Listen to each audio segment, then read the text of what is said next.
Hello guys, welcome back to my channel পরি all in one YouTube চ্যানেলে স্বাগত। তো গাইজ, অনেক দিন পর আবারও একটা নতুন ব্লগ ভিডিও নিয়ে চলে এসেছি। তো ভিডিওটি অনেক দিন ধরে ড্রাফটে পড়েছিল, তো এডিট করা হচ্ছিল না, সেই কারণের জন্য পোস্টও করা হচ্ছিল না। তো গাইজ, আমি শিবনিবাস চলে এসেছি। তো শিবনিবাসে এসে একটা ভাবলাম ব্লগ ভিডিও তো দেওয়া যেতেই পারে, তো সেই কারণের জন্যই আমি ভিডিওটা করলাম।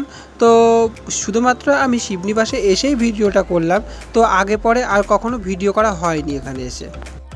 আর হ্যাঁ গাইজ, আমি যে কোনো বড় মন্দিরে যখন পুজো করতে যাই, আমি কিন্তু সিজন ছাড়া পুজো করতে যাই। আর এই যে শিবনিবাস মন্দির এসেছি, এটাও কিন্তু আমি সিজন ছাড়াই পুজো করতে এসেছি। কেননা সিজন ছাড়া পুজো করতে গেলে ভিড়টা অনেক কম থাকে আর খুব ভালো করে পুজোটা করা যায়।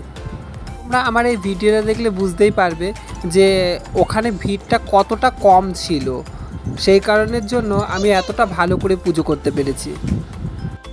আর হ্যাঁ, তোমরাও যদি ভাবো যে আমার মতন এইরকমভাবে শান্তশিষ্টভাবে অনেকক্ষণ ধরে পুজো দেবে, তো তাহলে অবশ্যই তোমরা কিন্তু কোনো সিজন ছাড়াই পুজো করতে যাবে। আমার কিন্তু সিজন ছাড়া পুজো করতে গিয়ে ভালোই লেগেছে। আর হ্যাঁ, আমি কিন্তু এবার থেকে যখনই যাব, আমি কিন্তু সিজন ছাড়াই পুজো করতে যাব। শিবনিবাসের এই মন্দিরগুলো সপ্তাহের প্রতিদিনই কিন্তু খোলাই থাকে, কিন্তু 12টা পর্যন্ত খোলা থাকে। আর হ্যাঁ, আর বিকাল 4টে থেকে আবার খোলা থাকে 6টা পর্যন্ত। অনেকেই জানো না, যে হয়তো ভাবো যে শুধুমাত্র সোমবারগুলোতেই হয়তো মন্দিরটা খোলে, কিন্তু না, তোমরা এগুলো ভুল ভাবো। কেননা আমি পুরোহিতের কাছে শুনে নিলাম, পুরোহিতও সেই একই কথাই বলেছিল। আর মন্দিরের ভিতরে পুরোহিত সবসময় থাকেই, আর বাইরেও বাটা বিক্রি হয়। তো ওখান থেকে বাটা নিয়ে খুব সহজেই কিন্তু পুজো করা যায়। সেই কারণের জন্য গাইজ আমার কিন্তু আরও বেশিই ভালো লেগেছিলো। আর এর আগেও আমি গেছিলাম, তবে আমি কিন্তু বাটা ওখান থেকে সচরাচর কিনি না।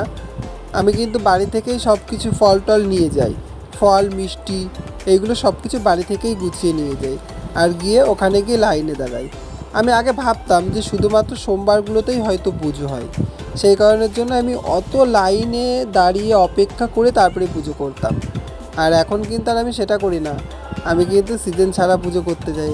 আমার এখন এই বুদ্ধিটা হয়ে গেছে, কিন্তু বেশ আমার কিন্তু ভালোই লেগেছে। আর আমার এই ভিডিওটা কেমন লাগলো অবশ্যই কিন্তু তোমরা একটু কমেন্ট করে জানিও। ভালো লাগলে অবশ্যই লাইক, কমেন্ট, শেয়ার, সাবস্ক্রাইব করবে। টাটা।